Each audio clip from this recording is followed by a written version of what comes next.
Well, reka ngusuhuze kandi ngwikaze. Nizere ko umeze neza cyane, nizere ko uri amahoro, nizere ko nta kibazo na kimwe ufite, nizere ko ibyawe byose biri kugenda neza. Ngo ikaze kuri BARYINYONZA Talk Sports. Nyubona imbere ya kamera nitwa BARYINYONZA. Ariko inyuma yanjye urabibona ko ni mu gitozo equipe ya Rayon Sport. Bari gukora imyitozo ariko niki cyanzanye aha hantu.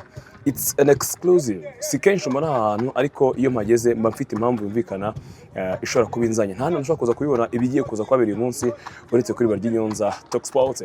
Niba urakora subscribe, Imana igumugisha, ariko niba utarayikora igihe cyo kuyikora ni iki kugira ngo dukomeze kwagura umuryango, ukomeze kuba munini cyane, ukomeze kwaguka bya hatari. Dukeneye kwagura umuryango wacu, natwe byatubera. Ni support yawe ngukeneyeho kugira ngo ibyo dukora bikomeze kugera kuri benshi, ibyo dukora bikomeze kugaragara ko ari byiza. Ibitekerezo byanyu ni ingirakamaro cyane. So ni byiza ko isemo kuza kwa nanjye ahangaha, Imana igumugisha cyane. Impamvu yazanye muzovero ni iyihe? Andi ikintu tugiye kuza kuba turebaho kuri uyu munsi. Twabonye amakuru, njye nyamaranye iminsi ariko nuko igihe cyo kuyavuga kitari cyakageze. Gusa rutahizamu witwa Abedi biramahire agiye kuva muri Rayon Sport, agiye kwerekeza mu gihugu cya Algeria. Yabaye muri Rayon Sport amezi 6 ubwo yazaga hano mu Rwanda, cyangwa se ubwo yagarukaga hano mu Rwanda mu kwezi cyangwa se muri phase retour ya sezitambutse saison 24-25. Yaje aza muri Rayon Sport ubwo ikipe ya Sport yimaze kugera cyane kwita ibyago byo kuvunjisha rutahizamu Nganye, bagasanga nta ndishobora bafite, bahamagara Abedi aza kubafasha. Uyu muhungu igihe cyo kuza muri Rayon Sport icyo gihe yasaga nahata mu matwi y'abanyarwanda, mu bitekerezo y'abanyarwanda ntago Abedi biramahire ryari zina bumva ryaza muri equipe ya Rayon Sport. Umvaga ko ni umukinnyi yego ufite kina hanze sometimes muri mu Mavubi, ariko abariyo bataramwumva. By the way, na media twaramwatatse, ntabwo nabica ku ruhande. Bamwe na bamwe bakagaragaza ko ntago ari umukinnyi ukwiriye ko ari muri Rayon Sport, ntacyo afite akuri guheza Rayon Sport, ni umukinnyi as a squad player. Ariko igihe yamaze muri Rayon Sport hari icyo yagaragaje, hari icyo yeretse abariyo mu mezi 6. Aka kanya nibwira ko naza kuza kubyumvikana n'abariyo benshi. Yagize uruhare rukomeye cyane kugira ngo ikipe ibone tike yo gukina imikino ya CAF Champions League bazitabira muri umwaka mushya w'imikino. Yabaye inkingi ya mwamba mu kugira ngo Rayon Sport ikore mu ikipe ya Gorilla mu mukino wa 1/4 cyangwa se mu mukino yombi ya 1/4 mu mukino ubanza no kwishyura mu gikombe cy'amahoro. Aba inkingi ya mwamba kugira ngo Rayon Sport ikuremo mukura mu mukino wa 1/2 cy'igikombe cy'amahoro. Umukino w'ibiri bitari murawibuka ukuntu wagenze, hanyuma bigeze i Kigali murabyibuka, abana baramukubise umutwe, murabyibuka ko yarapfutse ku mutwe, ariko ntabwo byamubujije gutsindira igitego cy'ikipe ya Rayon Sport, bakanganya hano i Kigali igitego 1-1 nyamara Butare match rero yabaye igitego 1-1. I Kigali ibyo yakoreye i Kigali byatumye Rayon Sport ibonetse ko kujya ku mukino wa nyuma w'igikombe cy'amahoro hano mu Rwanda. Iyo tugiye kujya ku mukino wa nyuma, urumva ko urwo rugendo rwose kuva muri 1/4 yashyizemo akaboko ke, yashyizemo imbaraga. Bisobanuye ko hari isano afitanye n'abareyo, hari ipfundo riri hagati ye n'abareyo yubatse mu gihe yakoze. Yagiye atsinda ibitego byinshi, yagiye atsinda ibitego byiza, mbese yagiye yigarura imitima y'abareyo bigaragara amaso buri wese. Uyu munsi umureyo udakunda Abedi ntabwo nzi impamvu yaba atakimukunda, ariko yamaze kutwereka ko afite impamvu zatuma umukunda zirenze imwe. Ni nayo mpamvu ikipe ya Rayon Sport yari yafashe umwanzuro wo ko nyuma y'amezi 6 babanye bashobora kuba bakifuza kugumana nawe. Yarabohereje nk'umuntu mu by'ukuri usanzwe ari discipline, akaganira nabo, agira ibyo yumvikana nabo, yongera amasezerano muri equipe ya Rayon Sport y'imyaka 2. Ariko mu kuyongera ndabivuga wenda nk'umuntu wari usanzwe nza amakuru menshi ye, kubera ko deal yo kujya hanze yari hari. By the way, no gusinya Rayon Sport mu by'ukuri deal yo kujya hanze yari hari, kuko muri Mozambique kubera ibibazo by'umutekano waho byabaye ngombwa yuko basesa amasezerano, kuko banaga gusura bigoye. Ngira ngo murabyibuka ko tugeze no ku makuru y'abanyarwanda muri Mozambique, bamwe na bamwe hari abatangiye kubangamirwa, byaje kurangira. Ariko nibyo ntabwo nza kuza kujyamo cyane, ahubwo umwanzuro waje kuza gufatwa nuko we kujya muri Mozambique kongera gusubirayo. Yavuganye na equipe ye, baramuhembaga, ariko bumvikana ko atasubirayo kugira ngo umutekano we utaza kuza guhungabanywa. So aho igihe cyari kigeze, hariho offers zitandukanye zagombaga kumushaka, ariko ahitamo kubanza kuza gukina mu Rwanda muri Rayon Sport. No kuza gukina muri Rayon Sport harimo n'ikintu cyo kugaragaza ngo ariko yashobora iki, ko tutamubonye muri AP, tumubone muri Rayon Sport. Akenshi umukinnyi utarakiri muri equipe akitwa ko ari umukinnyi wageze ku gasongero k'umupira w'u Rwanda, hari n'icyo turamushinja mu busanzwe tuvuga tutari ko kuko utarakiniye APR, kuko utakeneye Rayon Sport, ubundi ubwo mu matwi y'abanyarwanda ikintu kinini kirimo, kubera ko uburyo agiye azamukamo ni umwe mu bakinnyi biriya bagurishijwe n'imikino ya Cyane. U Rwanda rwakiniye 2019 muri Cameroon, ariko ku rundi ruhande akaba umuntu wari ukiri muto cyane mu myaka, ku buryo yisanze mu Mavubi akiri mutoya. Urugendo parcours yagize muri kariyeri ye, kuva muri za Heroes, akanyura muri Bugesera, bari yazamuye Bugesera, akagaruka muri Police, ntanahatinde cyane, imikino ikaza ya Cyane, uko yitwaraga muri Police bikamuheza ubushobozi cyangwa se bikamuha amahirwe yo kuba yasohoka akajya hanze, kandi yanahagera no bikagaragara ko ari gukotana, ari gushyiramo, bikarangira Abedi agumye by'igihe kirekire. Urumva nta nubwo yagize agiriye kinini cyo gukina shampiyona basi ngo aze muri Police. Tuvuge ko Police ifite umwataka wa Hadanje, twe tuzi ko ifite umwataka mwiza ukiri muto yitwa Abedi, ajya mu mikino ya Cyane afatiraho ahita anagenda, ku buryo ntabwo bavuga ko umupira w'u Rwanda twe twarabonye izina rye. Ariko muri amezi 6 amaze muri Rayon Sport hari ikintu kinini amaze kubakamo ino equipe, hari n'ikintu kinini amaze kugaragaza ko yakora mu kibuga mu by'ukuri. Ikintu cyitwa izamu ni inshuti ye cyane. Buriya hari abakinnyi, hari jare y'abataka baba batandukanye, hari abataka bakina bakagaragara mu mukino cyane, ariko ukabona ko ari abakinnyi beza, ko bari gukora participation yabo mu mukino, barakinana collective masava, ariko ntumubone ku gitego. Uyu nguyu agira umwihariko, yigeze kubimbwira, arambwira ati njyewe ikintu cya mbere mba nshaka, namaze kumenya ko ikintu kizamvugira kurusha ibindi byose ni igitego. Ahantu hose niyo nahagarara ahantu hamwe, ariko kugira ngo umuntu azabare ibyo nakoze mu kibuga azabara byagenze bite, narebye mu rushundura.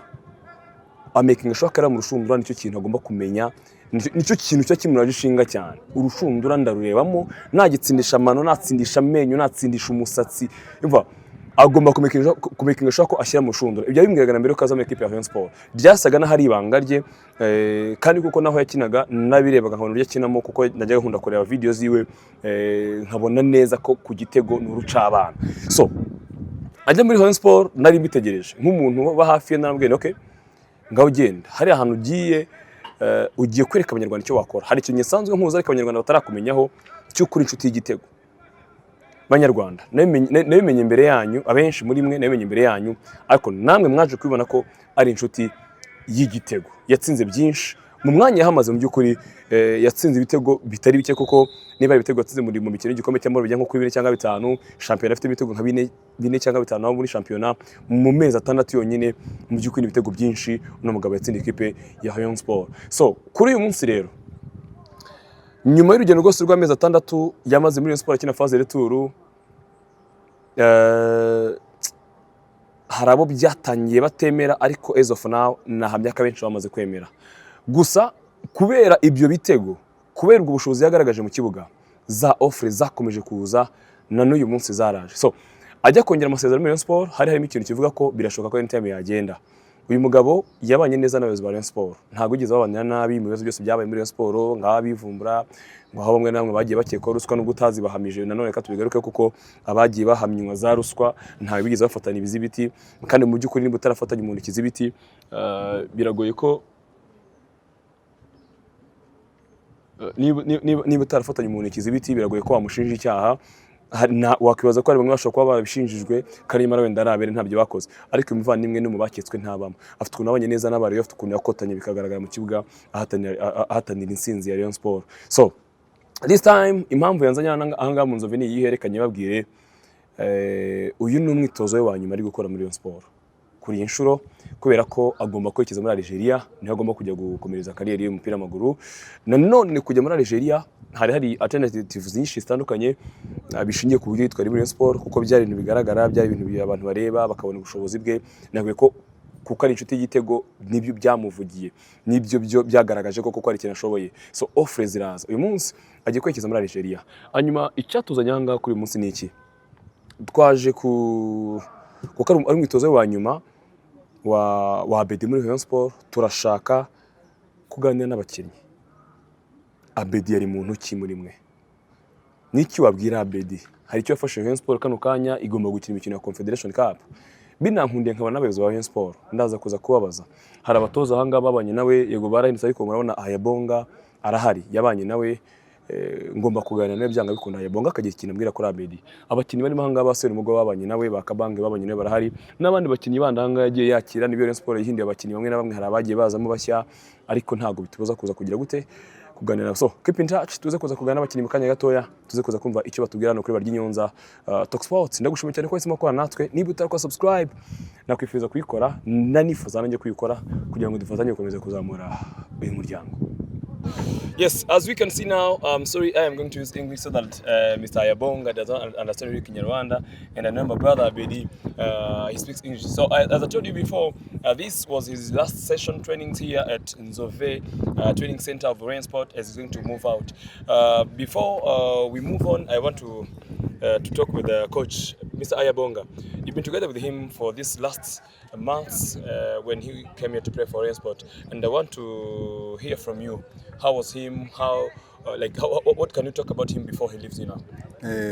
First of all, I would like to send my greetings to the viewers, what I'm saying, to the viewers. All right, thank you.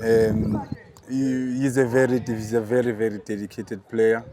You know, when first time I saw him, when I came back, he was a little bit of a big guy, you know.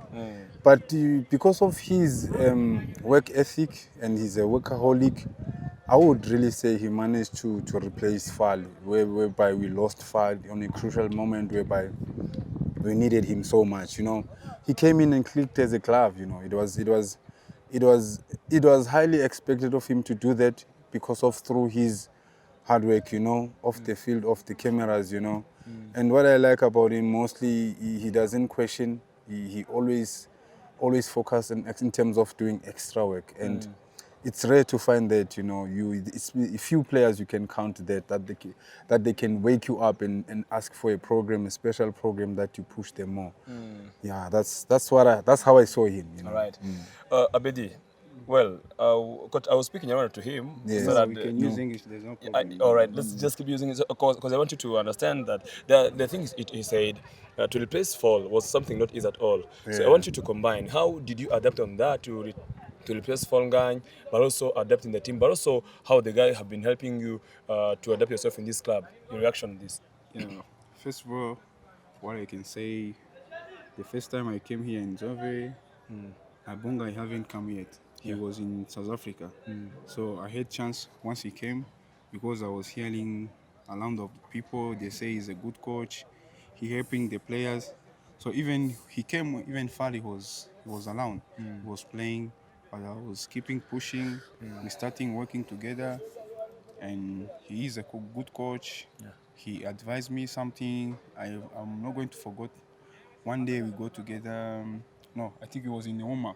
In Butare, when you play against Samagaju. So he talked to me, he said, bro, be focused. When you are going in, you can score. I know you have been watching you. I was surprised because I didn't know he take attention on me. He's always busy looking at me. So he told me that I entered, we push. Then by luck, he get injured. So he came to me and he said, tomorrow morning, we are from playing the game. So he gave me the program. We must to come and train in the morning. I was feeling tired, but I didn't tell him. I came, he gave me the training. We go in Nyamirambo, where there was the stairs. Those stairs, we jump. In the afternoon, we train hard. From that day, I keep pushing myself. He has my number. We always talk each other. So sacrifice is just starting coming when you are starting scoring goals. He always, even if I miss the goal, he used to come and told me, hey, bro, you're almost there. Yeah, that's good for him. I even appreciate it. Yeah. Well, the next thing is, of course, you talked about him, but replacing Fall. Coach, it was something very not easy. Even the fans have been thinking how the club is going to score without him, but the guy managed to do that. Abedi, let me ask you about that.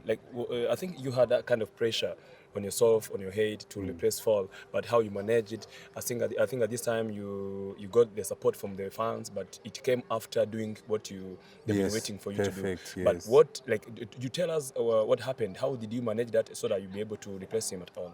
Yeah, I know it wasn't easy, but also I thanks him for the good job he have done to the team. He pushed, he left the team in the top. So I came half of the season. It wasn't easy because most of the prayer there was high intensity. So that's why I say this coach and the other coaches they help me, but most of guy who has been with me is Ayabonga. That's why I was keep saying thank you, coach. And I came. I didn't even accept like what I'm going to do because the pressure, the pressure. I've been playing the biggest team, but I know it wasn't easy. You play a game, if you lost 2 chances, they'll come back to you. They won't joke. So I managed to handle that pressure. Yeah. Okay. Well, I think I have a lot of questions to ask, especially for Abedi as he did his last Yes. his last session today. But coach, before I leave you, or before I let you leave, your message to him before you leave here now.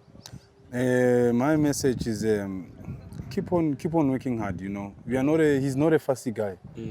Keep on working hard. He knows that in everything that you do as a player, as long you work hard, as long you pay your rent every day, as long you tell the universe that you are ready, anytime, anywhere. And the only way to pay the rent, because each and every time the rent is owed, meaning each and every morning there must be something that you do. The energy you give to the universe is the one that is gonna pay you back. Exactly. So all the best for him. I know he's gonna do his best, and even though the environment is totally different, they are more tactically, they are more in terms of information and analysis. But for him, through his hard work, I know that it won't be a holiday for him. All right. All the best. Good luck, Thank my you, man. brother. Thank you. Give me And my I mic. wish you also good luck.